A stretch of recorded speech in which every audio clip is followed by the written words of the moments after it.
Okay, ಈಗ ಒಂದು ಸ್ವಲ್ಪ will start digging the earth. Digging the earth ಅಂದ್ರೆ ಏನು? Will start digging the earth. Will see what is there inside earth. ಗೊತ್ತಾಯ್ತಾ? So will start with internal structure of earth. ಏನು?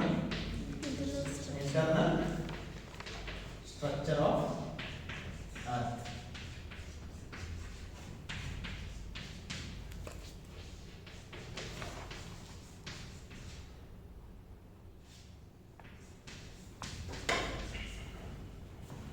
Internal structure of earth ಹೆಂಗಿದೆಯಪ್ಪ? Internal structure of earth ಏನಾದರೂ idea ಇದೆ ನಿಮಗೆ? Core, hmm then metal, hmm Crust.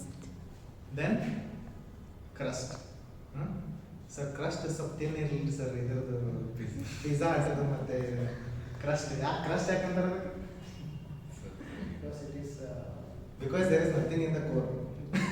Because only crust is there in the pizza, that is why it is crust. ಕೋರಲ್ಲಿ ಏನಿರಲ್ಲ, ಬರೇ ಮೈದಾ ಇರ್ತದೆ. ಹಂಗಿಲ್ಲ. ಕ್ರಸ್ಟ್ ಅಂದ್ರೆ ನೀವು just you will hear word crust only in Pizza Hut and Domino's. That is why I try to relate it. ಈಗೇನಾಗ್ತದೆ, earth ಹೆಂಗ್ ಫಾರ್ಮ್ ಆಯ್ತಪ್ಪ ಅಂತ ಹೇಳಿ ನಾವು ಯಾವಾಗ ತಿಳ್ಕೊತೀವಲ್ಲ, ಅವಾಗ ನಮಗೆ ಇಂಟರ್ನಲ್ ಸ್ಟ್ರಕ್ಚರ್ ಯಾಕೆ ಹಿಂಗಿದೆ ಅಂತ ಹೇಳಿ ಅಂಡರ್ಸ್ಟ್ಯಾಂಡ್ ಆಗುತ್ತೆ. ಜನರಲಿ ನಿನ್ನೆ ಏನು ಹೇಳಿದೆ? ನೆಬ್ಯುಲಾರ್ ಹೈಪೋಥಸಿಸ್ ಅಂತ ಹೇಳಿದೆ, ನೆನಪೈತಿ? ಏನು? Nebular hypothesis. ಹೈಪೋಥಸಿಸ್ ಎದಕ್ಕಂತ? What is hypothesis? that is a theory which is told by someone, but Huh. it is not proved. Means we may predict that it might have happened this way, but there is no conclusive proof that something has exactly happened this way. ತಿಳಿದ? ಈಗ something, if we can establish with conclusive evidences and formulas or calculations, then it is a theory. Theory ಅಂದ್ರೆ ಏನು? We can deduce it, we can solve it, we can prove it with examples, with samples. But here hypothesis means it might have happened this way because there is no other way it could have happened, or there might be some other ways it could have happened, but we are not able to imagine such things. We are able to only come up with nebular hypothesis ಅಂತ ಅನ್ಕೊಳ್ಳೋಣ. Nebular hypothesis ಒಳಗೆ ಏನಾಗುತ್ತೆ? ನಾನು ಹೇಳಿದ್ದೆ, the entire universe was spread into gas and dust particles. Dust particles ಇದ್ದು, because the universe is expanding, it is cooling down. When it is cooling down, I told you, some of the particles which are more in size, heavy in size, they'll start attracting other materials which are there surrounding them, and once it starts attracting, everything gets getting sucked into this. So same way earth is also formed. ಅಂದ್ರೆ earth ಹೆಂಗ್ form ಆಯ್ತು ಅಂತಂದ್ರೆ, ಒಂದು core ಇತ್ತು. Okay, ಅಲ್ಲಿ ಏನಾಗಿತ್ತು? ಒಂದು core ಅಂದ್ರೆ ಇಟ್ ಇಸ್ ನಾಟ್ ಐರನ್. ನಾವು one object was there which was heavy, it started accruing all the materials which is surrounding it, and a small hot ball started forming. When it is revolving like this, it is sucking everything which is nearby, and it became a hot ball. And whenever such a body is like rotating, right, whenever it is constantly rotating, what happens is rotation ಆಗುವಾಗ excess material which is not fitting in is thrown out, and it when it starts, ಯಾವಾಗ rotate ಆಗ start ಮಾಡುತ್ತೆ, it is not perfect sphere, it is somewhere in different shapes. It is not a sphere. When it continuously rotates for a long period of time, it attains the shape of sphere. Okay, ಈಗ ಆ spear attain ಮಾಡುವಾಗ ನಾವು density differentiation ಅಂತ ಆಗುತ್ತೆ. ಏನಾಗುತ್ತೆ? So ನೆಬ್ಯುಲರ್ hypothesis ಅಂದ್ರೆ ಏನಾಯ್ತು? Hot clouds ಇದ್ದು materials start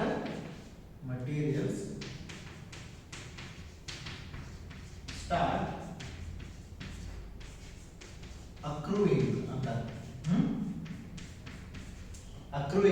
accruing ಅಂದ್ರೆ ಏನು? ಬಂದು ಜೋಡಿಸ್ಕೋತಿರ್ತಾವೆ ಹಿಂಗೆ. Because it is rotating at a high speed, it is attracting material, and everything which is getting sucked in, it is combining, it is binding with the core. ಆ core ಹಂಗೆ ತಿರ್ಕೊಂತ it will attain spherical shape. Spherical shape ಆದ ತಕ್ಷಣ next ಏನಾಗುತ್ತೆ ಅಂದ್ರೆ density differentiation ಅಂತ ಏನಾಗಲ್ಲ ಹಾ density differentiation ಅಂದ್ರೆ ಏನಂತ ಹೇಳ್ತೇನೆ ಡೆನ್ಸಿಟಿ ಡಿಫರೆನ್ಶಿಯೇಷನ್ ಒಳಗ ಬಹಳಷ್ಟು ಮಟೀರಿಯಲ್ ಐತಿ in the cloud some material is dense and some material is less dense some material is more dense, okay, average dense, less dense and more dense depending on the density how they will get distributed in the sphere will see now, okay. ಈಗ ಏನಾಗುತ್ತೆ density ಅಂದ್ರೆ ಏನಪ್ಪಾ ಅಂತ ಅದನ್ನ ಹೇಳ್ತೇನೆ. This is a very basic concept, you should know. Density ಅಂದ್ರೆ ಏನು, how closely something is packed within one object, that is density. ಈಗ ಏನಾಗುತ್ತೆ ಮಾಸ್ ಬೈ ವಾಲ್ಯೂಮ್ ಅಂತ ಹೇಳ್ತೀವಿ, ಓಕೆ. ಈಗ ಮಾಸ್ ಬೈ ವಾಲ್ಯೂಮ್ ಇದ್ದಾಗ ಸಿಲಿಂಡರ್ ನೋಡಿರಿ ಮನ್ಯಾಗಿಂದ, ಮನ್ಯಾಗಿಂದ ಸಿಲಿಂಡರ್ ನೋಡಿರಿ, ಎಂಟಿ ವೇಟ್ ಎಷ್ಟು ಇರ್ತದೆ ಅದ, ಎಂಟಿ ವೇಟ್ ಎಷ್ಟು ಇರ್ತದೆ ಸಿಲಿಂಡರ್, ಅರೌಂಡ್ ಸಮ್ 5 to 5-6 ಆ ಕೆಜಿ ಇರ್ತದೆ, 5.6 ಕೆಜಿ ಇರುತ್ತೆ. Then when you pump in the gas inside which is in liquid form, that will be around 10 kg. That will be around 14.6 kg adha ಮೇಲೆ ಬರ್ದಿರ್ತಾರೆ, including container it is 14 around 9 liters liquid ಹಾಕ್ತಾರೆ ಅಂತ ನಾವು. Now ಆ cylinder if you try to put more material into it, what will happen, it may burst, right? That is what is density. ಅಂದ್ರೆ ಈಗ ಒಂದು fixed volume ಇರುತ್ತೆ, there is fixed volume, say that cylinder for example, ಆ cylinder ಅಲ್ಲಿ ನೀವು ಎಷ್ಟು ಗಾಳಿ ತುಂಬಬಹುದು, if you put less air into it, it is less dense. ಈಗ ಪ್ಲಾಸ್ಟಿಕ್ ಇರುತ್ತೆ, ಪ್ಲಾಸ್ಟಿಕ್ ವಾಟರ್ ಬಾಟಲ್ ನೋಡಿರಿ, ಅದನ್ನ ಕ್ಯಾಪ್ ಹಾಕ್ರಿ, empty bottle, you throw it in the water, does it sink ಆಗಲ್ಲ, ಯಾಕಂದ್ರೆ ಆ ವಾಲ್ಯೂಮ್ ಅಲ್ಲಿ less material has been put, less mass of something is there, that is why the density of empty water bottle is less than the water, that is why it is floating on the water. ಅಂದ್ರೆ ಅದು ವಾಟರ್ದಾಗ ಎದಕ್ಕೆ float ಆಗೈತೆ ಅಂತಂದ್ರೆ ಆ density of empty water bottle is lesser than the water. ನಾವು what you do, same water bottle you take, you fill it completely without any air bubble remaining, ಅಂದ್ರೆ ಆ ಬಾಟಲ್ ತಗೊಂಡು ಪೂರ ನೀರಲ್ಲಿ ಮುಳುಗಿಸಿ ಹಿಂಗೆ ಕ್ಯಾಪ್ ಹಾಕ್ಬೇಕು. So there is no water bubble trapped in that, okay. ಆ bottle ಹೋಗಿ ನೀವು ನೀರಲ್ಲಿ ಎಸೆದ್ರೆ ಏನಾಗುತ್ತೆ, it will sink, because what it may not sink completely, it may say just sink to minimum depth, because water inside is also water and outside is also water, that is why it is having some kind of same density. It may also float but not above the water, it is just floating below the surface of water.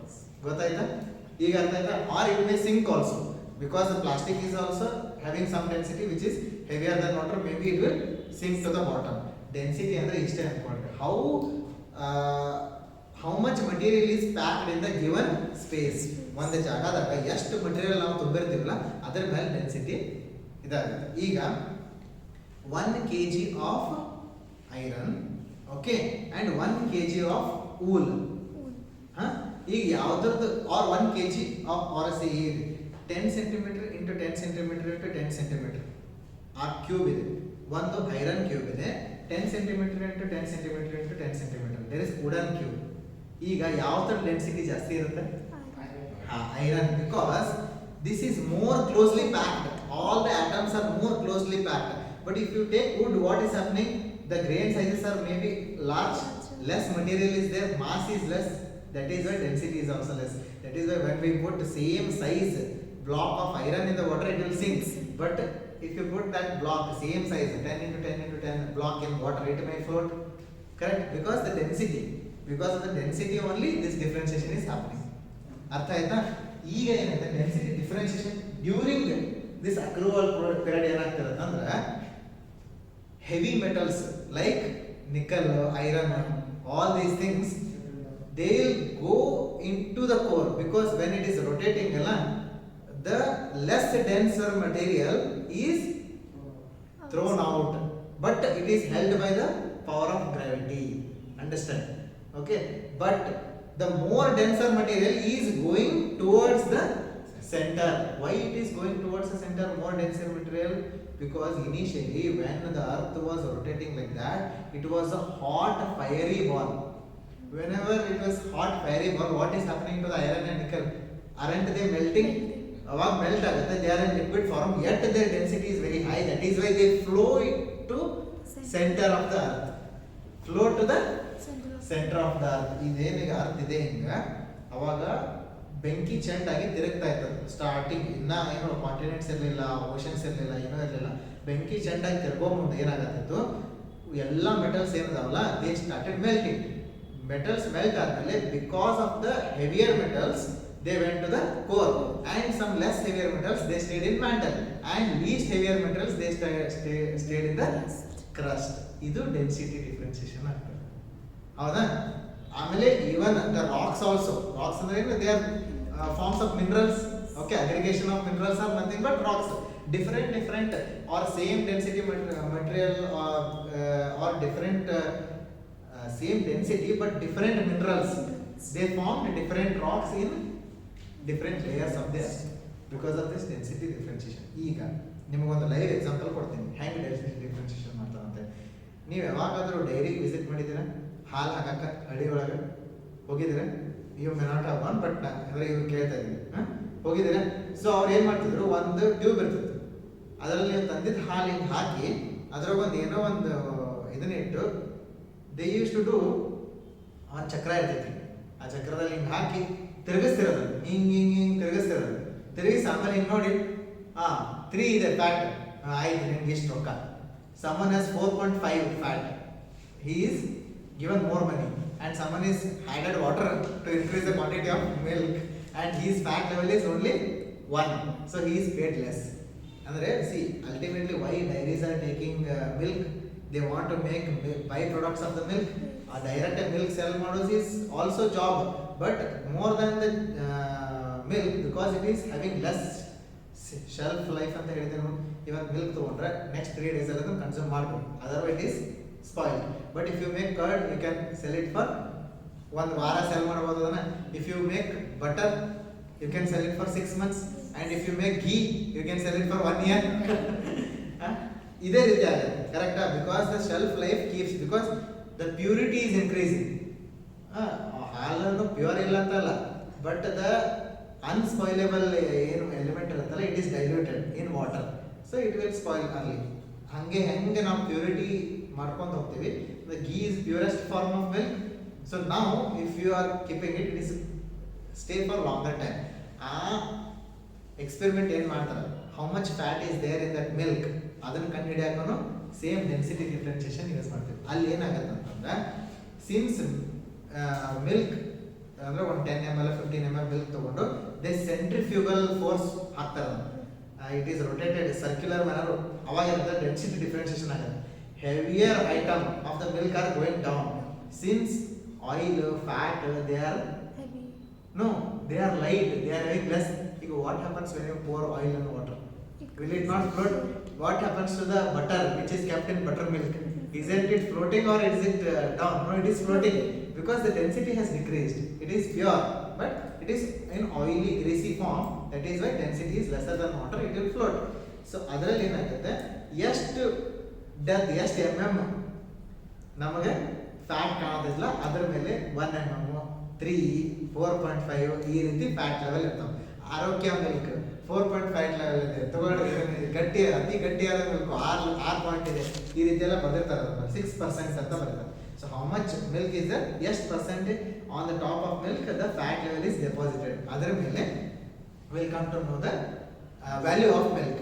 ಈಗ ಏನಾಗ್ತದೆ, same density differentiation is happening here. Means heavier metals are going to the core of the earth. Average density materials say around 6 to 7 in density irutte, aವಾಗ ಏನಾಗುತ್ತೆ, they are in the mantle region, and 2 to 3 density 2 to 3 grams per centimeter square ಇರುತ್ತಲ್ಲ, ಇಲ್ಲೇನಾಗುತ್ತೆ kg per meter square, meter cube.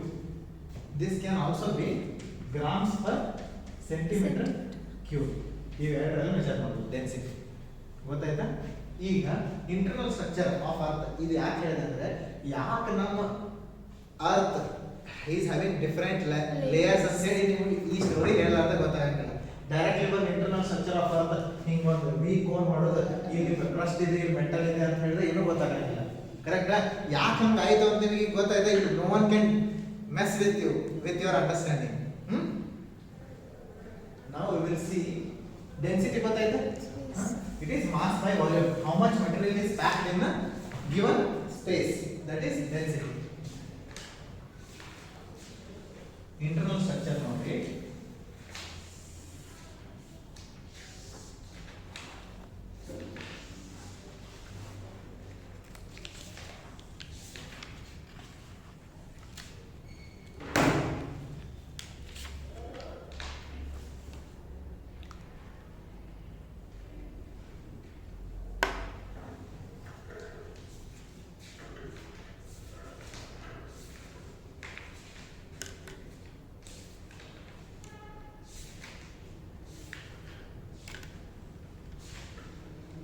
ಇಲ್ಲಿ ನೋಡ್ರಿ crust ಹೆಂಗಿರುತ್ತೆ, ಇದು straight line ಕೇಳಿ, ಇದು oceans, ಇದು mountains,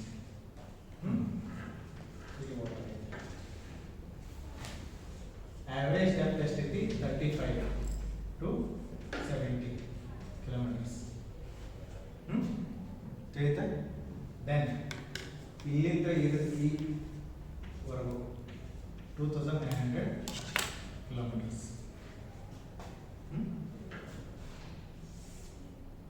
This is around 6,453.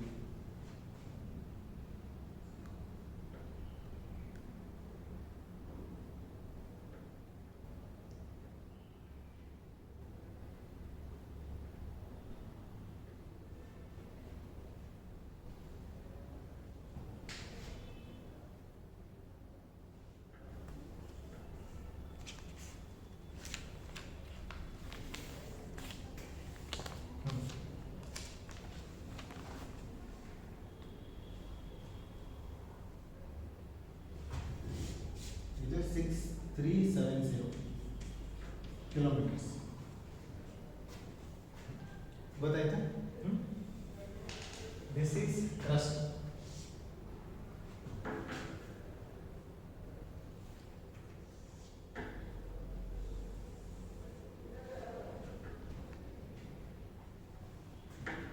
Majorly ಹೆಂಗೆ ಡಿವೈಡ್ ಆಗಿ ಅಂದ್ರೆ ಇದು ಕ್ರಸ್ಟ್, ಓಕೆ, ಇಷ್ಟು ಲೆವೆಲ್, ದೆನ್ ಇಷ್ಟು ಲೆವೆಲ್ ತನಕ.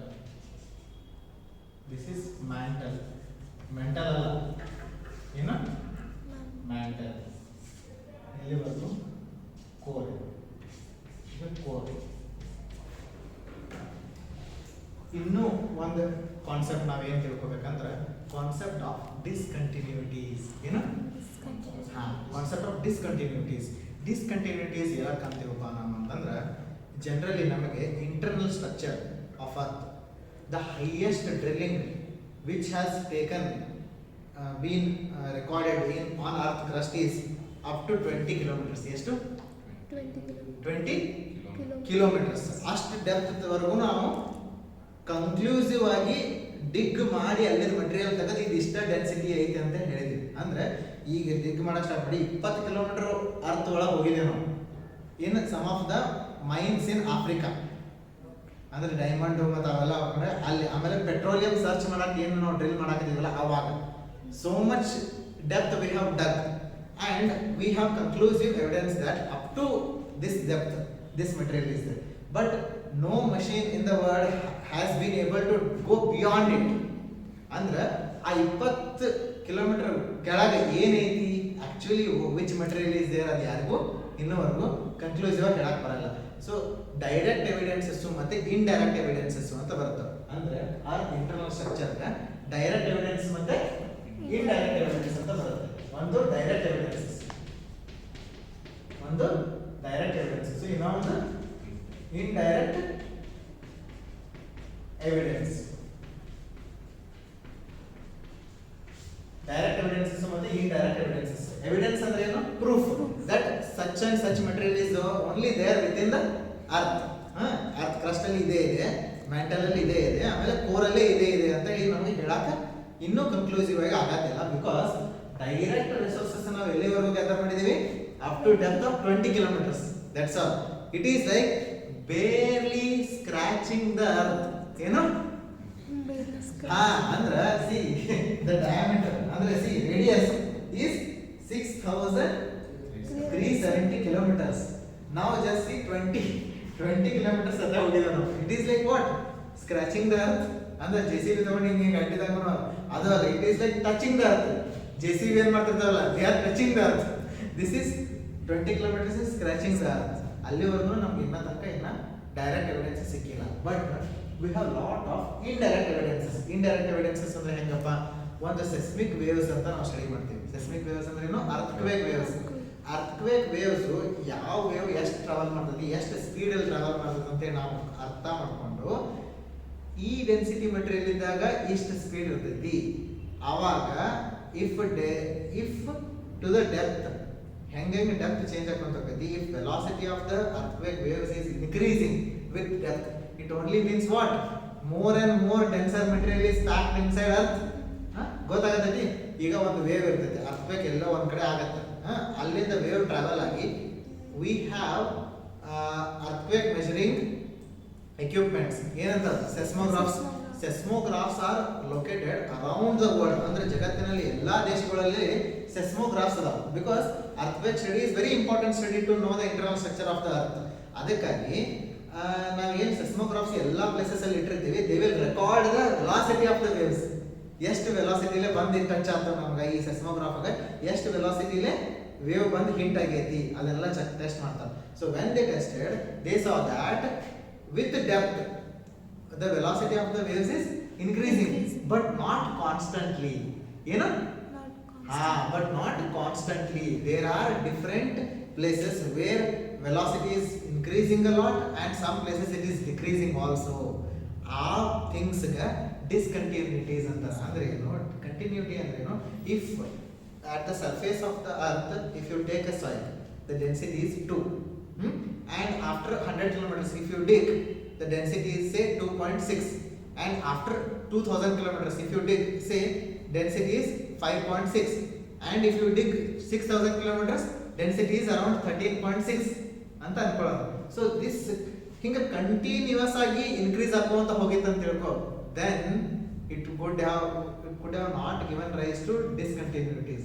ಬಟ್ ಆ ರೀತಿ ಕಂಟಿನ್ಯೂಸ್ ಆಗಿ ಡಿಕ್ರೀಸ್ ಆಗುವಂತ ಹೋಗಿಲ್ಲ, ಇನ್ಕ್ರೀಸ್ ಆಗುವಂತ ಹೋಗಿಲ್ಲ. Yes, largely the density increases towards the core, but there are places where different density material is also placed with in earth. ಅದಕ್ಕೆ ಡೆನ್ಸಿಟಿ ಡಿಫ್ರೆನ್ಸಿಯೇಷನ್ ಆದಾಗ, ವೆಲಾಸಿಟಿ ಡಿಫ್ರೆನ್ಸಿಯೇಷನ್ ಆದಾಗ ನಾವು ಡಿಸ್ಕಂಟಿನ್ಯೂಟೀಸ್ ಅಂತೀವಿ. ಆಮೇಲೆ ರಾಕ್ ಸ್ಟ್ರಕ್ಚರ್ಸ್ ಡಿಫ್ರೆಂಟ್ ಇರ್ತೈತೆ. ಆಮೇಲೆ ವೆಲಾಸಿಟಿ ಕಾನ್ಸ್ಟೆಂಟ್ ಆಗಿ increase ಆಗ್ತಿರಂಗಿಲ್ಲ, ಸ್ಪೀಡ್ ವೇರೀಸ್ ಆಗ್ತಿರ್ತೈತಿ. Velocity of the earthquake waves, not any other waves, because whatever you do you cannot produce a wave which is stronger than earthquake waves. ಗೊತ್ತಾಯ್ತಾ? whatever you do on the earth it will not be seen at the other part of the earth. only earthquake has that ability. earthquake ಏನಾಗುತ್ತೆ, even in minute ಅಂದ್ರೆ ಈಗ magnitude ಅಂತ ಹೇಳ್ತಾರೆ, how much stronger is the earthquake ಅಂತ ಹೇಳಿ magnitude. ಈಗ 1 2 3 ಅಂತಂದ್ರೆ ಏನು, 1 ಮ್ಯಾಗ್ನಿಟ್ಯೂಡ್ ಇದ್ದಾಗ ಅರ್ಥಕ್ವೇಕ್ ಬಂದಾಗ ಹೇಳ್ತೀನಿ, 1 ಇತ್ತು, next is 2 magnitude 2 and 3 magnitude ಅಂತಂದ್ರೆ the differentiation between 1 and 2 is 10 times higher. Okay, but differentiation between 1 and 3 is 100 times higher, not 20 times. Okay, that is a logarithmic graph, logarithmic scale. ತಿಳಿತಾ? ಅಂದ್ರೆ ಎಷ್ಟು dangerous earthquake ಇದೆ. ಈಗ 1 scale 1 ಈಗ ಅಂತೀವಿ, Nepal experienced 5 earthquake of 5.6 on richer scale ಅಂತ ಹೇಳ್ತಾರೆ. ಅಂದ್ರೆ ಏನು, it is almost how much, 10 100 1000 10,000 1 lakh times stronger than 1 magnitude earthquake. Magnitude 1 earthquake, 5 magnitude. Some Gujarat ille Bhujaleella we have experienced 7.8 or 9 magnitude. So that time it is like almost 1 lakh times, 10 lakh times, 1 crore times stronger earthquakes. Only earthquake waves can travel ಅಷ್ಟು distance through the earth body, earth surface, ಆಮೇಲೆ earth interiors. No other waves can. ಅದಕ್ಕೆ ಆ waves ಅನ್ನೇ ನಾವು indirect evidences ಅಂತ ತಗೋತೀವಿ. Indirect evidences ಅಂತ ತಗೋತೀವಿ. ಗೊತ್ತಾಯ್ತು ನಿಮ್ಗೆ? ಈಗ ಏನ್ ಮಾಡ್ತೀವಿ, ಡಿಫರೆನ್ಸಿಯೇಷನ್ ಎದಕ್ಕಾಗುತ್ತೆ ಅಂದ್ರೆ ಡಿಫರೆಂಟ್ ಮೆಟೀರಿಯಲ್ ಇಸ್ ದೇರ್. ಆ ಡಿಫರೆನ್ಸಿಯೇಷನ್ ಮತ್ತೆ ಡಿಸ್ಕಂಟಿನ್ಯೂಟೀಸ್ ನೋಡೋಣ. Discontinuities also refer to different rock structures. ಅಂದ್ರೆ ಈಗ ಒಂದು ರಾಕ್ ಸ್ಟ್ರಕ್ಚರ್ ಕಂಟಿನ್ಯೂಸ್ ಇರುತ್ತೆ. If suddenly a different rock structure appears which is not related to the previous location, that is also kind of discontinuity. Okay, ಈ ರೀತಿ. And that is why there is differentiation in density, that is why there is differentiation in velocity of the earthquake waves. ಗೊತ್ತಾಗುತ್ತೆ? There is differentiation in velocity of the earthquake waves. ಈಗ different discontinuities ಅನ್ನು ನೋಡೋಣ.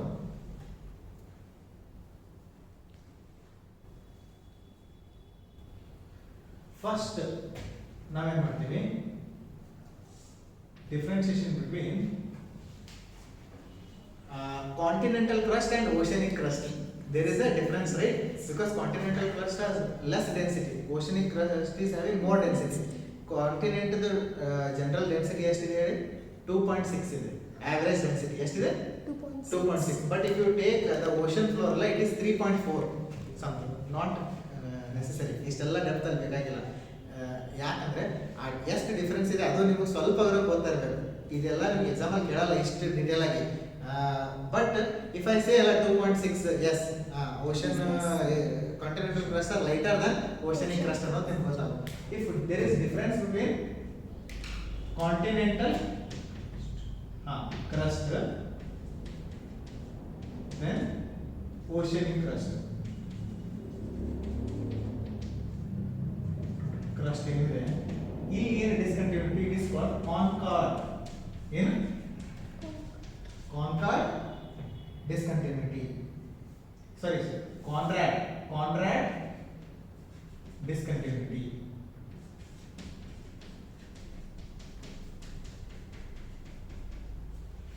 Conrad discontinuity. Then ಈಗ ಇಲ್ಲಿ end ಆಯ್ತಾ?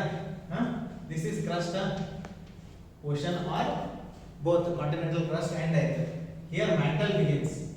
Mantle ಎಲ್ಲಿ begin ಆಗುತ್ತಲ್ಲ, there is moho discontinuity.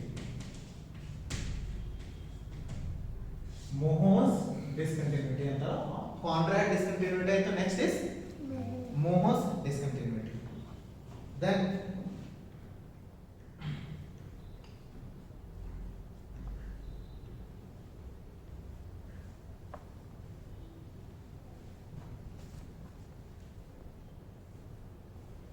ಇಲ್ಲಿ ಎರಡು ಟೈಪ್ ಮ್ಯಾಂಟಲ್ ಬರ್ತಾವೆ. Upper mantle and lower mantle.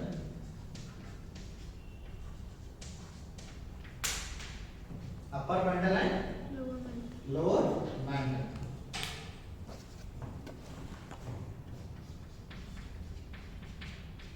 Upper mantle ಮತ್ತು ಲೋವರ್ ಮ್ಯಾಂಟಲ್ ನಡುವೆ ಏನಿದೆಯಲ್ಲ discontinuity, that is called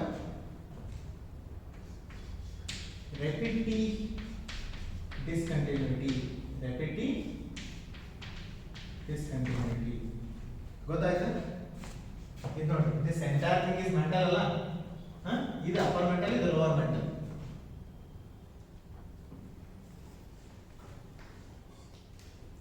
Upper mantle is about 670 kilometers here till here. Idenidre idu 2900 kilometers. Upper mantle is actually smaller.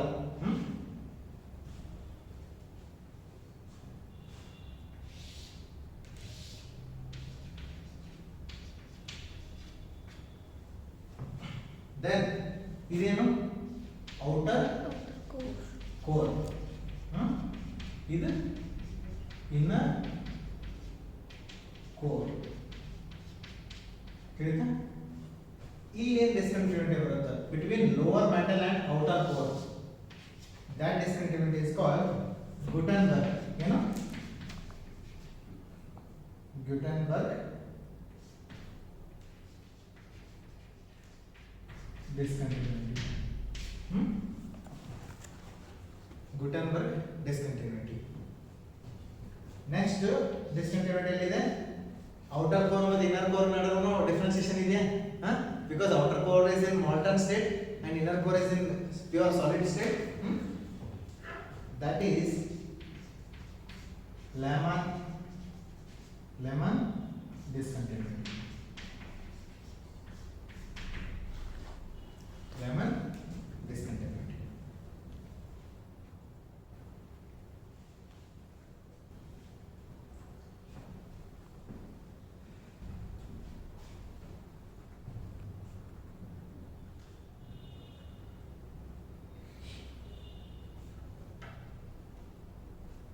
ಗೊತ್ತಾಗತೈತಿ? Gutenberg. German was Yes. He was the one who invented what?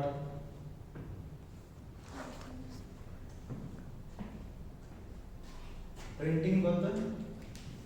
press. Printing technology was also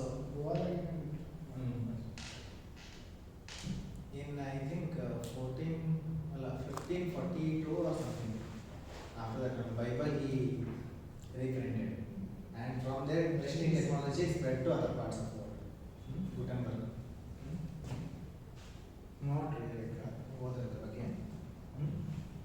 Conrad Moho Repeti, Gutenberg and